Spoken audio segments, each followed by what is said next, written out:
Hello my friends and welcome back to another Baldur's Gate 3 character building guide. I hope you're all doing well. We are continuing on with part 2 of our level 3 spells tier list, and we're going to get into some of the really good ones here. I think level 3 spells are actually weirdly tilted towards the end of the alphabet in terms of powerful spells, so I think these are going to be overall a little better than part 1. I'm recording this before I have posted the part 1, but after a day to sort of rest and reflect on some of the choices that I made. So I actually do want to adjust one spell and talk very briefly about another spell before we jump into rating the remainder of the spells. So the spell that I want to move is Glyph of Warding, which I think I undersold a little bit here. While it is a worse disable than the hard disable spells in general, because they can be woken up from sleep and it's a smaller AoE, and a worse damage spell than the damage spells, the flexibility of having both in a single spell is worth a lot, so you should pretty much always prepare this, so I'm going to bump it up to A tier. It is true that Asleep is a worse condition in Baldur's Gate than it is in Tabletop because enemies can always use a bonus action shove to wake each other up, and they will do that. The AI is programmed pretty aggressively to spend their actions on doing that. So it will often only cost a bonus action if you don't manage to catch the entire enemy squad in the Glyph of Warding. But forcing them to move adjacent to their allies and use a bonus action is already pretty good. Depending on the initiatives, you'll probably knock out a couple enemies. This is also a hard disable that targets a saving throw that normally isn't associated with hard disables. So targeting a dex save with a hard disable is something that is actually quite interesting and a relatively unique effect in the game. So I'm definitely going to bump that up here for the flexibility and power that having a reasonable damage option as well as a reasonable disable in a single spell. And of course you can double the damage with the wet effect, although that, takes some setup and stuff. So it's not something that I would necessarily say is a huge component of the spell effect, but definitely part of it since the wet effect is so powerful in Baldur's Gate. The other spell that I want to talk about that I'm not actually going to move is Blink. And the reason I want to cover Blink is just that there is actually a pretty interesting use case for Blink, because it removes you 50% of the time from combat, which normally just means that enemies will target your party members. But for a solo character, Blink is actually the best defensive option, because it fully makes you immune to enemy attacks if you win your coin flip. So that is pretty interesting if you're looking for a defensive option for a solo character. If you can get a Blink effect on some kind of melee solo, like a paladin or something, then that can be pretty interesting. Still, I would say a D tier spell, but that's something that is worth considering just when talking about solo characters. Not a use case I'm mostly considering when rating these spells, because it's a very rare and specific challenge mode for playing the game, but something that I just wanted to quickly mention. So let's jump right in and start off with Haste. So at the end of my last video, I gave everyone some homework to try to guess where I would rank Haste, and while I haven't seen everyone's responses to this, I'm going to guess that it's not a big surprise where we end up with this one. Haste is a 10-turn concentration spell that targets an ally and gives them +2 to armor class, advantage on dexterity saving throws, double movement speed, and an additional action every turn. Now, the haste action works quite differently in Tabletop than it does in Baldur's Gate 3, so it's worth talking about those differences, and it also works differently on Honor Mode than in the other difficulty settings. So in Tabletop D&D, the haste action can only be used to make a single attack or a movement option like a dash or something like that. In Baldur's Gate, you can also cast a spell with it, meaning you're basically getting an entire turn. And on Tactician Mode or below, you can make multiple attacks if you have extra attack features, or 2 attacks with extra attack, or even 3 attacks if you're a level 11 fighter, level 10 druid, etc. So essentially you're adding a whole extra turn to your character's turn on Tactician or below. On Honor Mode you can still cast an extra spell, but can only make 1 additional attack. So this spell actually varies significantly between Tabletop, between Tactician Mode, and between Honor Mode, so it's worth talking about all 3 versions of the spell. Luckily, all 3 versions of the spell are insanely powerful. On Tactician or below, you're essentially adding an entire other party member to your party. So you're spending your concentration and a level 3 spell slot to give somebody an extra action every turn. If you cast this before combat starts, it costs 0 of your combat actions in order to add a whole extra action to your party, giving you essentially a fifth party member. As you can imagine, 2 Karlax plays just as well in-game as it would on Tumblr. Having so much additional action economy from a single spell is ludicrously powerful. This is going to double the damage output of your strongest damage output character, or allow you to cast multiple leveled spells in a turn, essentially adding just a whole extra party member to your party. On Honor mode, it's only a 50% increase to the damage of your strongest party member if you're using it for a martial character, but that's still really, really good. A 50% damage increase is an insane buff, and on a spellcaster, it's just as strong as it always is, and being able to cast 2 high-level spells in a turn is incredibly powerful. There's basically 2 modes for Haste. You can self-cast it and then use your second action immediately to do something else, often something like Wild Shaping or casting another leveled spell, or you can cast it on a party member. Either way, it also helps protect your concentration because it gives you additional armor class and bonus movement speed, meaning that you can cast Haste, do the rest of your actions, and then get the heck out of there because you have double movement speed. So you can almost always end your turn with Haste out of range of enemies so they can't retaliate and try to knock the Haste off. And of course, if you're casting it on an ally, then you just don't have to be where enemies can get to you. You just have to be where you can concentrate on an ally, and that can be anywhere on the field. So Haste is inherently pretty easy to protect. Now, it is very important to protect, because when Haste ends, or if you lose concentration on it, you get stunned for a turn, or rather, the target of the spell gets stunned for a turn.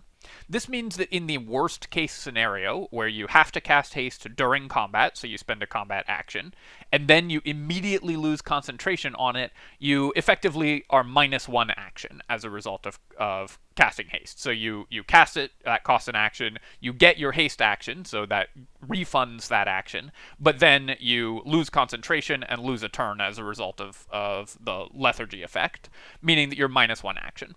That's pretty rare, though, because that means that you have had to not pre-cast Haste, which is of course how you're mostly going to be using it, is to pre-buff before a fight, and immediately lose concentration on the spell. If you get multiple actions out of it, then it's an insane amount of action economy. I've said this before, but you should think of Dungeons & Dragons combat as basically an exercise in maximizing the number of turns that you take compared to the number of turns that enemies take. This is why Initiative is such a powerful effect. This is why hard control spells are so powerful, because they stop enemies from doing stuff, and Haste, it just gives you 25% extra turns for your party. It's a ludicrously powerful effect. Even on Honor mode, even on a Martial, where it's been nerfed slightly, although still is better than the tabletop version of the spell, which is already a top-tier spell in tabletop, this is still an incredible spell. It's going to be a 50% damage increase for your highest damaging party member, which is great. That's going to be better than just about any other damage spell, and that's the floor for the spell. That's like the worst-case scenario of using the spell, is that you're using it just to get 1 extra attack every turn. But just 1 extra attack every turn is sort of a nonsense phrase, because there's no just about it. That's an extraordinarily powerful effect. S-tier spell. Hunger of Hadar.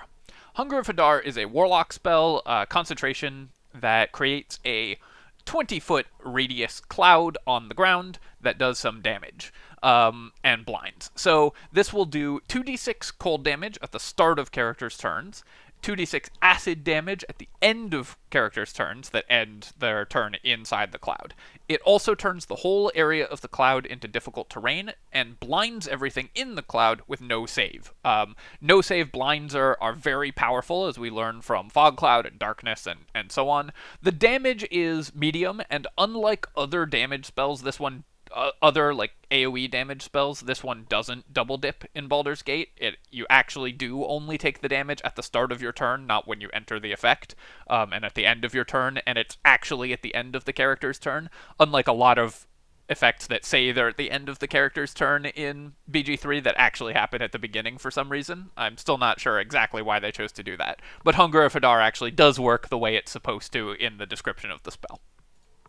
No save blind, damage, slowing enemies, all of these in a big AoE, all of these stack up to a ridiculously powerful effect. You can you gain advantage, they have disadvantage. The reduced movement speed synergizes, of course, extremely well with the effect of the spell, because it halves enemy movement speed, making it harder for them to get out of it, so they are more likely to stay blinded for longer and take more damage. And also, there seems to be some kind of weird interaction, possibly with blinding the enemies, where they almost never jump out of Hunger of Hadar.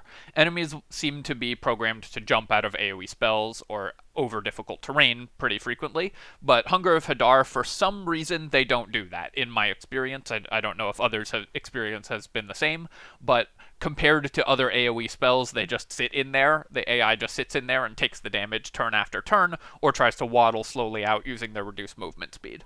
When combined with any way to keep characters still, this of course is even better, but you don't need that in order to make this a very powerful spell.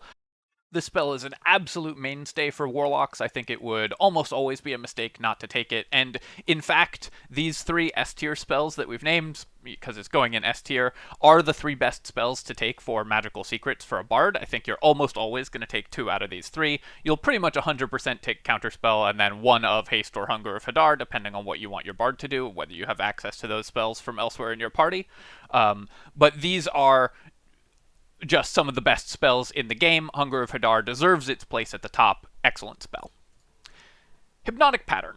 Hypnotic Pattern is a 60-foot range, 30-foot radius, so a gigantic radius, wisdom save concentration spell that hypnotizes enemies. Hypnotize in Baldur's Gate is exactly the same as Sleep. It disables the enemy so they cannot act, react, do anything, and it can be removed by being shoved or taking some damage. It's, again, slightly worse as a result in Baldur's Gate than it is in Tabletop, because the bonus action shove, allowing enemies to wake each other up for a lower expenditure of actions, is definitely a downside to this spell, but the gigantic AoE hard disable is really hard to pass up. This is going to hit pretty much every enemy in pretty much every encounter. Just an incredible spell. You do need to be a little bit careful because you can hit allies with this, so you'll want to position your allies a little carefully if you intend to land Hypnotic Pattern, but this spell is going to take out a bunch of enemies. It's also a wisdom save, meaning it's very good against most melee enemies, who can then be stranded, allowing you to pick off more valuable targets away from the fight. Just an incredible spell. A tier, I would say. There are a decent number of enemies in the game that are immune to charm, so just like Fear, this is going to suffer a little bit because of the immunities, but these 2 concentration control spells together are going to be some of your best crowd control throughout the game, and of course combined with the non-concentration Glyph of Warding, these and the non-concentration command, those make up your control elements for just about every party and every character. Hypnotic Pattern is a mainstay and absolutely one that you should bring. This is going to be a gigantic... This is an instant win button for a lot of fights because of the gigantic AoE, and if you have a reasonable save DC against it, then a lot of enemies are going to fail it. Lightning Arrow. Lightning Arrow is a damage spell available to rangers at level 9, and effectively you fire an arrow and it makes an attack roll, which is a hidden roll, so this is one of those irritating spells that has a hidden roll associated with it. Just like Counterspell, you don't get to see this in the combat log, but you make just a normal spell attack roll for 4d8 lightning damage, and then every enemy within 10 feet of the target, including the target, makes a dex save for, or suffers 2d8 lightning damage. The dex save is for half. So if you hit and they fail the dex save, you get 6d8 damage, which is very slightly better than Glyph of Warding, but only single target. It being lightning damage is relevant because you can double it, but in general, spending your action on a ranged attack that is going to do significantly less than just making 2 bow attacks with your ranger is not a good use of a spell.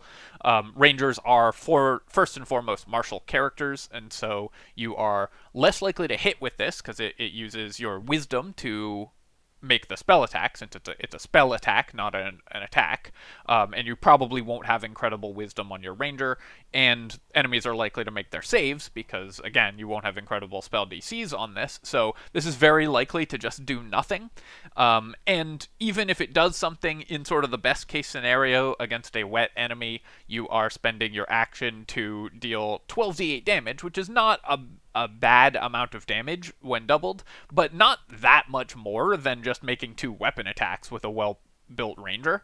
12d8 damage is, what's that, about 50 damage? So that is going to be really, like, not that much more, something like 10 more damage than just 2 weapon attacks with a normal archer ranger, who should average about 20 damage a shot. Spending a level 3 spell slot for that is just not a good exchange, usually, so I would not recommend taking or casting this spell. D-tier spell. Lightning Bolt. Lightning Bolt is a line that allows you to make a dex save, forces enemies to make a dex save or take 8d6 of lightning damage. This is a 100-foot distance line, so it's actually one of the longest spells in the game, like longest ranged spells in the game. It has more range than almost every spell. Most spells are 60-foot range in Baldur's Gate. Some of them have large radius, that extends the effective range, like Hypnotic Pattern, for example, which with its 30-foot radius has an effective range of 90 feet, right? Because you can place the center at 60 feet away from you, and then the edge of the circle will extend to 90 feet away from you. Lightning Bolt is even longer range than that, because it's 100 foot in a line. It is fairly hard to hit more than a couple enemies with this, because enemies won't typically, line up into a nice line, and also the way the game handles drawing line effects is not very friendly to the player. You'll see this a lot when we talk about the wall spells at higher levels. You will often have terrain interrupt this line in a way that it really shouldn't, in my opinion, because it doesn't pass through terrain the way like an arrow attack does as easily. This is the same damage as Fireball, but a better damage type. Lightning is better. Lightning's already better than fire damage in general, even not counting the wet effect.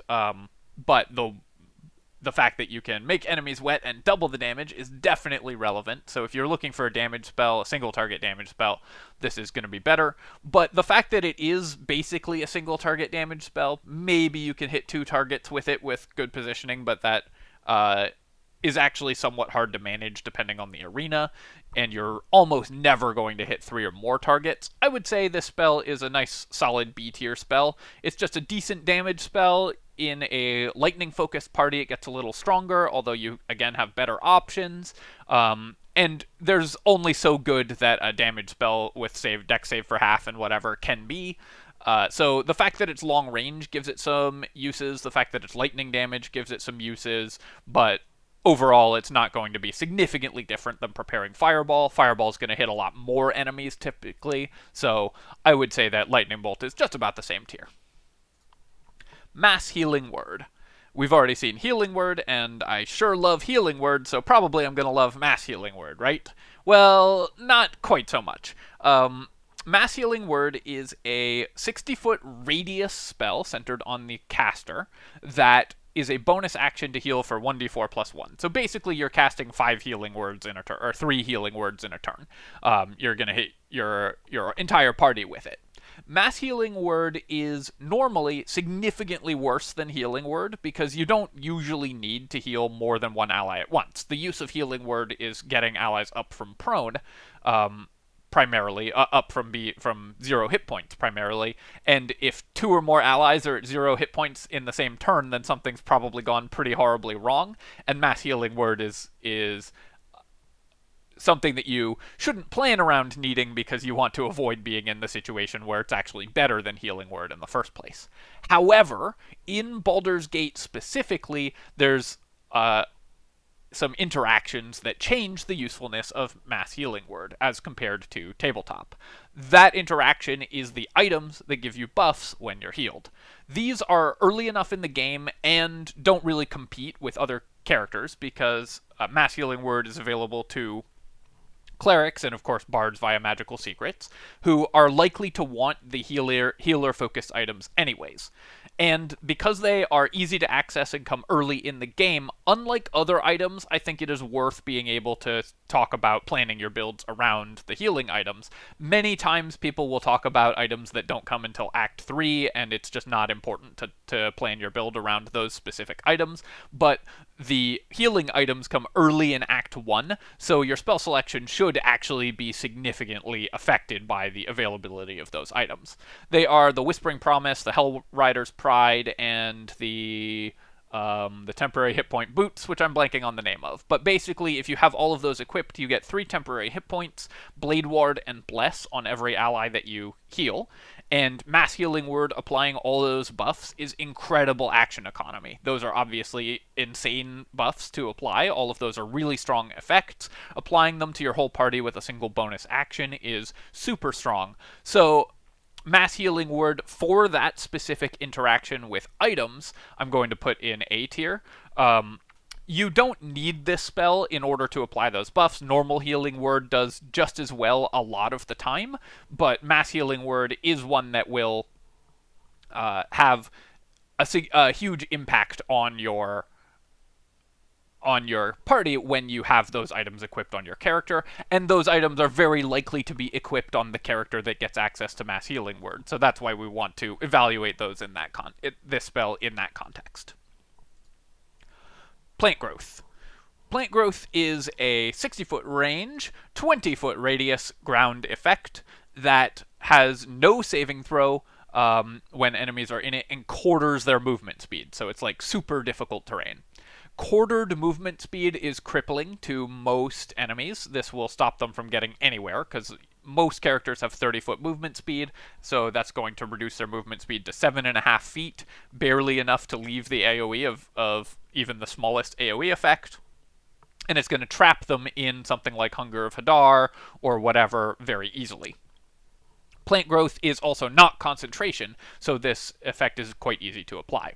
There are 2 downsides to Plant Growth, though. One is that enemies can jump out of it fairly easily, and 2 is that it is flammable. And Baldur's Gate arenas have so many random torches and things lying around, and of course enough enemies use fire damage, that it's very easy for these effects to get destroyed accidentally by you placing it on a torch you didn't realize was there, by an enemy just swinging a fire sword, by one of your party members using a firebolt or whatever. So the Plant Growth will probably not last as long as you would expect it to, just because it's going to burn very, very easily.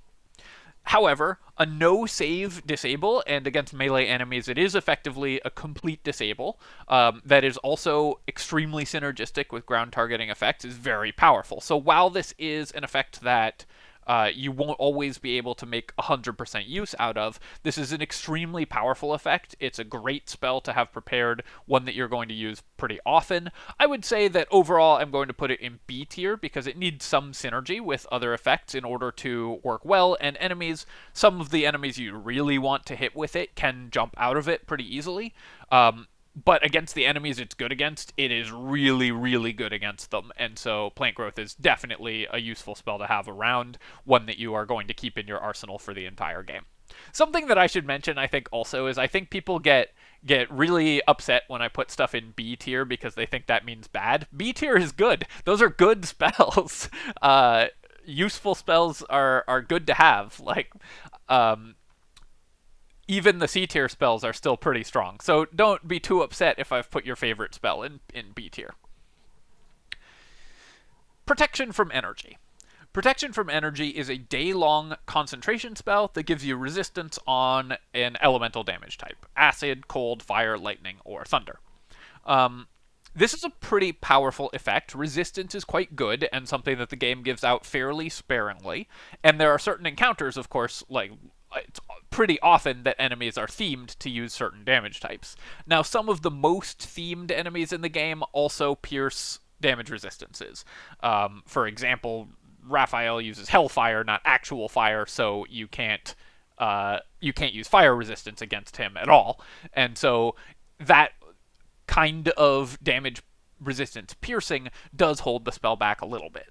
All-day concentration is also a significant investment, so you need to definitely know in advance that it is going to be that you're going to, during that adventuring day, take on an encounter where this effect is going to be very useful.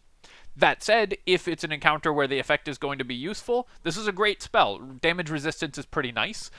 So while this won't come up in every encounter, and it's not something that's going to be a normal part of your adventuring days, there are lots of encounters where you know you're going to face a specific damage type, and popping this on some of your party members beforehand can save you a lot of damage. So C tier spell.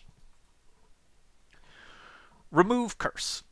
Remove Curse is a touch range spell that just it removes a curse. So if you've been afflicted by Bestow Curse, which hopefully you haven't, because that means you've gotten in melee and failed the Wisdom save, and a bunch of other bad stuff has happened to you already.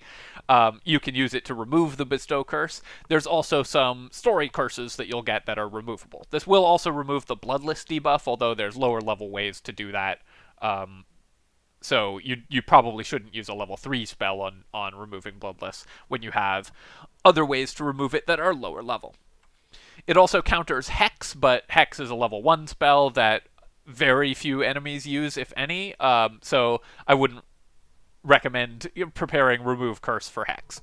That said, there are a couple story events that will give you curses that you want to have Remove Curse for, and for the kind of scripted events where this spell is good, it's the only thing that does the job, and you should use it.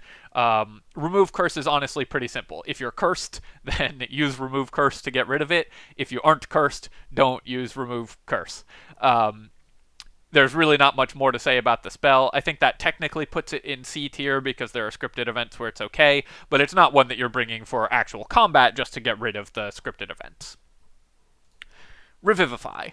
Revivify is an interesting spell in Baldur's Gate because it works quite differently than it does in Tabletop. So it has infinite. It's basically Raise Dead in Tabletop, the equivalent of the spell Raise Dead, because there's no time limit on how long you can use it. It brings the person you're reviving back right to life with 1 health. And it's a 3rd level spell to just bring them back. Revivify is a very powerful effect. Obviously, bringing a dead character back from the dead is important, but it's held back in Baldur's Gate simply because of the extreme prevalence of scrolls of Revivify. I, again, don't normally like to talk too much about how consumables can replace a lot of these spells because we're judging the spells, not the consumables. But with Revivify, it is absolutely a huge part of the context in which you're judging this spell for the party. And the fact that Revivify spell scrolls are basically free, exist all over the game. You can get tons of them from every vendor. Like almost every vendor sells them. They cost 100 gold, which I guess can be doubled to 200 depending on your relationship with the vendor, but they are essentially free because gold is more or less free. And how many times are you going to die in a playthrough? The likelihood of dying so many times in a playthrough that you run out of Revivify scrolls is, I would say, quite low. So you probably do not want to prepare this for a standard adventuring day. Now, if you have a dead party member and know you're going to long rest after, you can prepare Revivify and save yourself, and somehow still have a level 3 spell slot available. You can use Revivify and save yourself a scroll. But in general, you won't be bringing this spell on an adventuring day. Just the fact that it is replaced by the second most common consumable in the game after healing potions is pretty bad for the utility of this spell. So I'm going to say that this is... I mean, I'm actually kind of torn, because technically you can save yourself a scroll, which would make it, in some circumstances, which would make it C tier, but that's in kind of a situation where something has gone wrong, where a character has died and you haven't used a level 3 spell slot, in which case you probably should have used your level 3 spell slot to stop that character from dying in the first place. So I'm just going to put Revivify in D tier, because I think it's important that to make it clear that you shouldn't normally learn or prepare this spell on your characters. You instead just want to be using scrolls. Sleet Storm. Sleet Storm is a 30-foot radius, 60-foot range, two of my favorite things to say, concentration spell that creates an area in which enemy spellcaster or spellcaster concentration is disrupted, and there's no save against this, it just turns off concentrations, and it creates an ice surface. The ice surface puts out fires and all that kind of stuff, and of course, like every other ice surface in the game, it knocks enemies prone. There is a saving throw immediately on casting Sleet Storm, where enemies will fall prone immediately, and when they move within the ice surface, they will have half movement speed and fall prone if they move. And it's worth reiterating that when enemies fall prone on their turn in Baldur's Gate, they lose the rest of their turn. So this differentiates it significantly from tabletop, where if you are prone in tabletop, you can still do stuff, like which is something of a weird restriction in Baldur's Gate. It's a slight tangent, but the fact that enemies just lose their turn when they fall prone is kind of odd to me.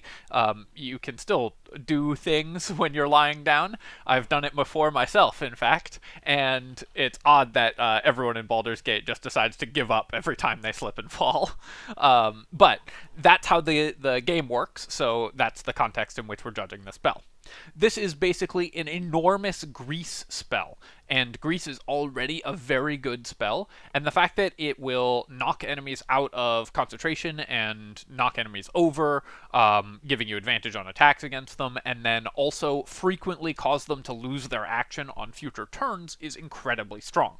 There are two things that do hold this spell back. The surface will melt for one turn if it comes in contact with fire damage, so unlike other ice surfaces, the fact that this is a concentration spell, it means it will refreeze the surface over after when it gets back to your turn. And the fact that enemies can jump out of it and can still get up and act on their turn, even if they fail the initial saving throw, so long as they don't try to move on it and fall over again. So most enemies will have to attempt to take a move on the ice surface in order to cost them an actual turn. Enemies will frequently do this, though, and so I think that you're going to see a lot of failed actions from enemies when you cast Sleet Storm. The enormous AoE makes this an incredibly usable spell that you're going to be able to hit a lot of enemies with in most fights, and while it's not as guaranteed a disable as something like Fear or Hypnotic Pattern, it has the potential to be even more disables than things like that, because it makes them check over and over again, and it's going to cost them additional turns. It's also worth noting that if you knock an enemy prone and reduce their movement speed to 0, they sometimes won't get up. This is buggy, and they've attempted to fix it a couple times, but the way that it works in the game currently is that some of the time they won't get up, and some of the time they will get up, and I haven't been able to personally figure out when they will and when they won't with 0 movement speed, if they're frightened or entangled or something like that, and that will prevent them from taking actions entirely for the rest of their turn. The fact that Sleet Storm is a concentration spell that isn't a 100% reliable disable does mean that it is not as powerful as some of the S-tier spells in this list, but I think it takes its place alongside Fear, alongside Glyph of Warding, alongside Hypnotic Pattern as just an incredibly strong concentration-based disable spell at level 3 that is going to be a mainstay in your combats. Just a very good spell all round. Will it win you every combat, or is it one that you're going to cast in every combat? Probably not, but is it one you're going to cast in a lot of combats to devastating effect? Definitely yes. A-tier spell. Slow. Slow is another concentration-based AoE spell with a wisdom save, although this one you just select 6 enemies rather than having a specific AoE. And it's kind of the opposite of Haste. So enemies make a wisdom save, or they become slowed, which prevents them from doing several things. They can either take an action or a bonus action while slowed. They can't take reactions, and they can only make 1 attack per turn. They also have their AC and dexterity reduced by 2, and their movement speed halved. The problem with slowed is that it allows wisdom saves every turn, and so enemies have to fail the initial save and then fail an additional save to get additional disables. And so when you are looking at this spell, you have to compare it to the other concentration spells available at level 3 that stop enemies from acting. Those all stop enemies from acting entirely. So if you're landing a wisdom save on something, and to stop it from acting, why is that save not fear? Why is it not Hypnotic Pattern? Slow is a powerful debuff, but if the enemy is going to, if the fight is going to go long enough for a debuff to be relevant, the enemy is going to get a lot of chances to break out of the slow effect, and this is going to be a spell that you are not going to get as much use out of as you would out of just having disabled them for 2 full turns. Now, there are some fights where enemies are immune to these hard disables, where they're immune to fear, where they're immune to Hypnotic Pattern, immune to sleep. Maybe they have left your Sleet Storm, in which case slow is pretty good. And there are some bosses where removing their ability to make bonus actions and multi-attack is extremely powerful. Overall, I would say that slow is a spell that you're going to bring for specific boss fights. If you can land it, then it will help with those boss fights, but not a spell that's going to see a lot of generic use, just because it's competing with so many powerful options. You need a fight where it's better to concentrate on slow than it is to concentrate on one of these other very, very strong concentration spells at level 3. So slow is, I'm going to say, a B tier spell, possibly even down to C tier, but I think it's a strong enough effect that I don't want to bump it down to C tier, just because inherently it's a powerful enough effect, but it is competing against such strong effects that the spell does suffer as a result of that. Speak with Dead. I had to cut the video briefly to add this image to the list because it was not present at all, which not even live HTML would fix easily, so we are just gonna have a small cut in the video where I grab the image. Alright, so Speak with Dead is a ritual spell, so it doesn't cost you a spell slot, and you can use it to speak with a dead creature. It's available to level 5 bards, level 5 clerics. You also get Speak with Dead from items very quickly in the game. So you can get it from the Book of Thay, there's an amulet that gives it to you very, very early on, so you're going to get access to this spell from items pretty quickly.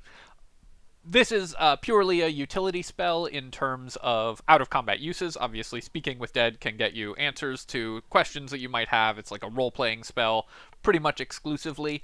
There are some times where Speaking with a Dead character will give you access to some extra loot or the answer to a puzzle. You can bypass some skill checks with this spell. Very similar to Disguise Self in that way, but I would say overall has less utility. But similarly to Disguise Self and other purely utility spells, this is useful primarily for gaining some extra loot and stuff, and also is very easily duplicated with items. I'm going to put it in C tier because if you, for whatever reason, missed those items or didn't make the story choices that get you easy access to Speak with Dead, then you might want to prepare it and cast it, and of course, if you want to talk to a dead body, this is the way to do it. So there are times when you would want to use this spell, but as a spell with sort of game utility, it is superseded by the items, and in general doesn't actually provide you with that many unique benefits or things that you wouldn't otherwise be able to get with a skill check or whatever, but it's free. So, ritual spells are always going to be at least C tier, basically, because there's no downside to having access to them.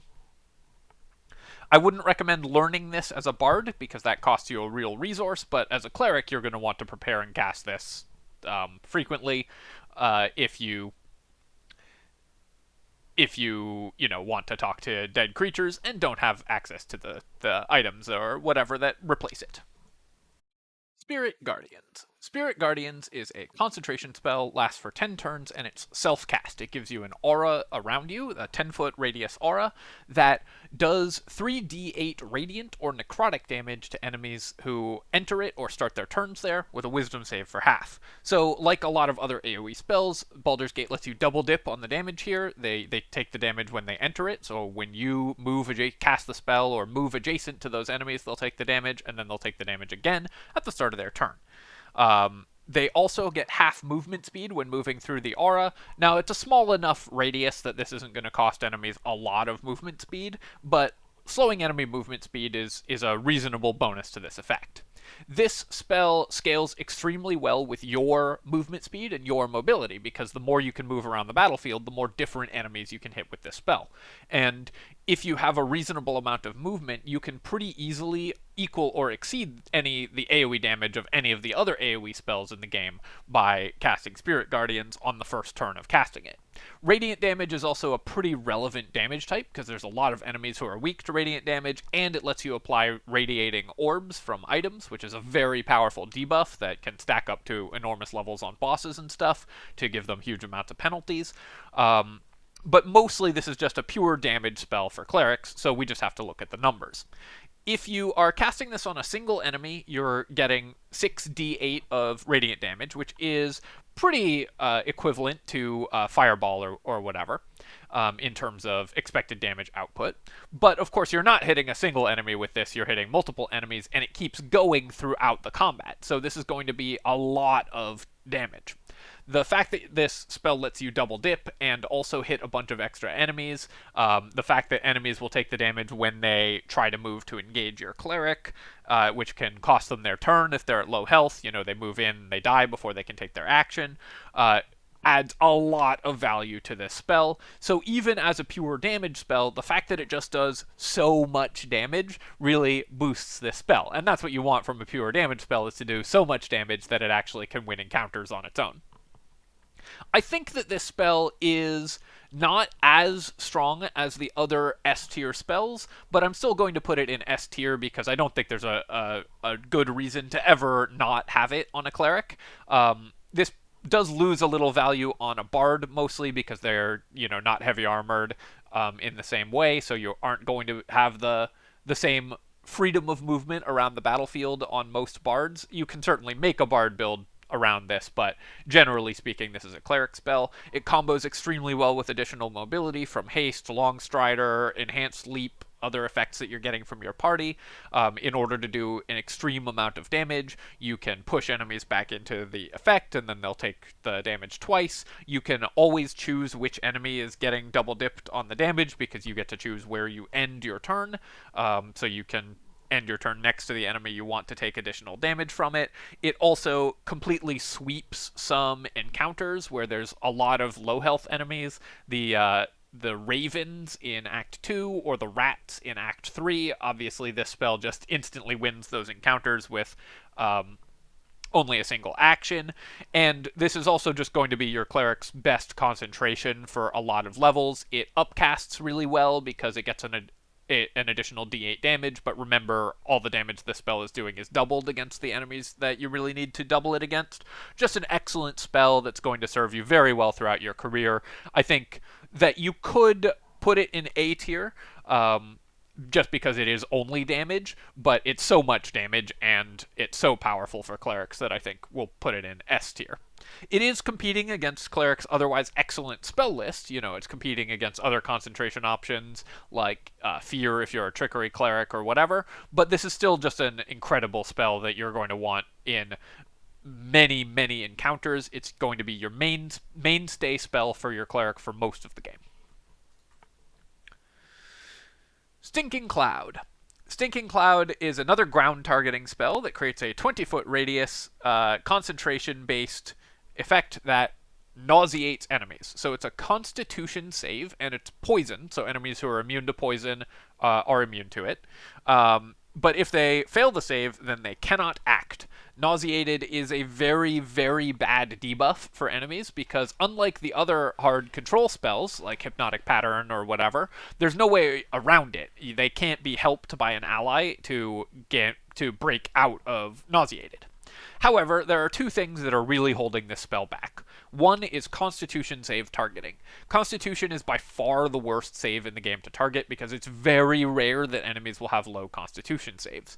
In general, Constitution's the worst, Dexterity is the second worst, and then the other spells, the other saves, you are more likely to be able to find an enemy that's weak to them. But even squishy wizards or whatever will have good Constitution saves, and so you aren't going to easily affect them with Stinking Cloud that frequently, and the most dangerous enemies are all going to be big sacks of hit points, which is in part accomplished by giving them insane Constitution scores, so they'll pass the saves on this very easily. Also, just about everything in Baldur's Gate is immune to poison. This is a problem for the tabletop version of this spell already, but in Baldur's Gate, where one act is basically entirely fighting undead, and one act is entirely fighting robots and demons and outsiders. Pretty much everything is immune to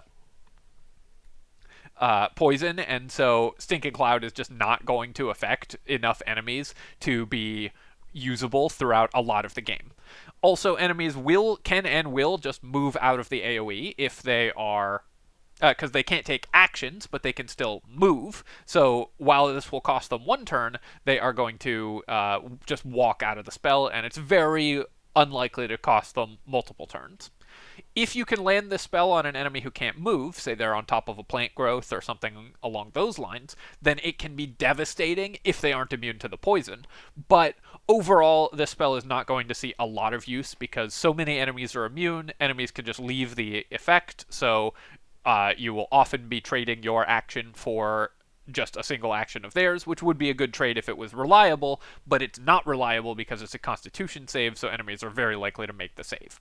This is a spell that's also, like many spells, worth looking again at if you are stacking your DCs to the moon with Arcane Acuity or whatever, but that's an option that I tend not to include when looking at these guides, because when you have save DCs of 50, it literally doesn't matter what spells you pick, because enemies will fail every spell save, so there's not much point in a tier list if you are stacking your DCs to maximum with Arcane Acuity, just because you just pick whatever has the most debilitating effect, and that's also only available to certain builds and not how most players are evaluating spells. So I know that's something that people ask me about a lot, is why don't you assume that everyone fails every save, because that's an option that is available in the game, and the answer is that that's just not how the game is usually played.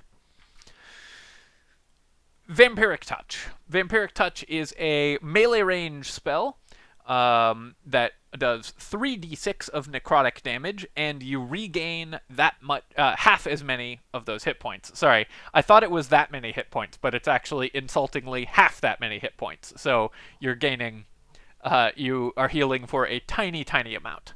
Now, you do get to maintain concentration on this spell and recast it on future turns, so you can do your crappy damage and regain your crappy amounts of hit points again if you so desire, but you shouldn't desire to do that.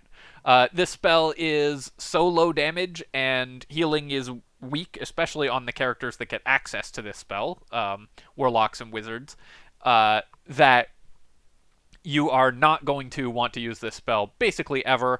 Also, it's competing against all of the other level 3 concentration spells, and again, it's worth looking at how many of the level 3 spells are incredible concentration spells. You really want to avoid casting spells that are going to take away from the ability to cast those spells and do really powerful things with them. The numbers on this spell just don't work out. The damage is too low. It only does damage, and it does two bad things: melee damage for a spellcaster and healing for a spellcaster, neither of which are things that you really want to be trying to do in the first place, and it doesn't even do those things well because the numbers are just so low. If this spell was... I'm trying to think how much damage it would need to do to be usable. I guess if it did 8d6 of damage that you could recast, it would be usable, although still bad. I think in order for this to be a good use of a level 3 spell slot and your action and your concentration, it would have to do something like 12d6 of damage, and that would make it like a useful spell. So at a quarter of that effectiveness, it's obviously a D tier spell. Warden of Vitality, and that will bring us to the end of the level 3 spells, so we're really motoring on. It's also worth mentioning that I probably won't have to divide the level 4, 5, and 6 spells into 2 videos, maybe level 4s, but there's many fewer higher level spells, so we're way more than halfway through all the spells. I do want to take a moment to thank everyone for joining me for this journey so far, and we will continue on with it. It's been a lot of fun rating all the spells, and has also really made me look at some of these things different ways. But let's look at Warden of Vitality and see if I want to look at that in a different way. Warden of Vitality is a 10-turn spell. that gives you a bonus action healing word, effectively. So it basically, you spend a level 3 spell slot to gain 10 turns worth of the ability to cast healing word for 2d6 healing instead of 1d4 plus 1, which is more healing, although still not an incredibly relevant amount of healing. Now, 2d6 healing is 7 hit points, and 7 hit points is 7 hit points on average, and 7 hit points times 10 rounds is 70 points of healing, which is a lot, and in fact equal to the level 6 spell Heal. So you are getting a lot of healing out of combat if you use this spell. In fact, this is probably the most efficient way to heal out of combat, because it is so powerful in terms of total healing that you're getting. Now, how good is out of combat healing in Baldur's Gate? Not very good, because resting is so free in Baldur's Gate. Even if you're trying to maximize your use of spell slots, out of combat healing just isn't a huge thing. But this spell is a very efficient way to get out of combat healing, and so it is always worth looking at in terms of those numbers. It also has, because it's a bonus action to use the ability, if you're a thief rogue that has somehow gotten access to this spell, you get 140 points of healing, which is way more healing, and so that's something that's also worth, on average, you can get even more, and so that's something that's also worth looking at. How often are you going to need 70 points of out-of-combat healing? I would say not that often, but when you do need out-of-combat healing, this is actually your most efficient way of getting it, and way better than the level 2 Prayer of Healing, by the way. Just a much, much more efficient use of spell slots overall, so we're going to put this in C tier. I would say that the times that you are actually going to cast this is rare, and you usually shouldn't learn it because it's competing against, important spells like smites. And it's also worth noting that because it's a paladin spell, you don't get it until character level 9. But there are some dungeons that maybe you want to do in one go and have used all your rests and whatever. Prayer of Healing can give you or Warden of Vitality can give you the sustain that you need to make it through those dungeons, because it's a lot of healing all in one package. The numbers on this spell are much more appropriate for what you want in an out-of-combat healing spell. Just the amount of healing that you get out of it is reasonably powerful. Not a spell you're going to use very often, but one that can have some uses. Alright, my friends, I hope that you've enjoyed this look at the level 3 spells. I think the key lesson here is that these spells, because they are so build-defining, are going to be quite polarized. The good spells amongst level 3 are incredibly strong and are build-defining. They're where your character hits your major power spikes. They are spells that are going to be some of the most important and strongest that you're going to cast during the game. And so they're some of the most important strategic decisions you make will center around these spells, especially the spells in A tier, which selecting the right one and using it in the right encounter is going to be really important in order to maximize your efficiency in encounters. And some of the weaker spells, and one reason you see so many spells in at 3rd level fall into the weaker categories, is that they're competing with some of these incredibly strong spells and look worse as a result. As always, if there is something that you disagree with, of course, feel free to let me know, and I have often in the past moved spells around as a result of the great feedback that I get in the comments, so always open to changing my mind. Definitely do let me know if there's something that you disagree with, think I got wrong, want to move around, or anything like that. And of course, take a moment if you have the time to hit like on the video and leave any comment. Doesn't really matter what it is, because it all helps with the algorithm. And of course, you can subscribe to my channel for more of these tier lists and other strategy game content. Cheers, my friends, and I'll catch you next time.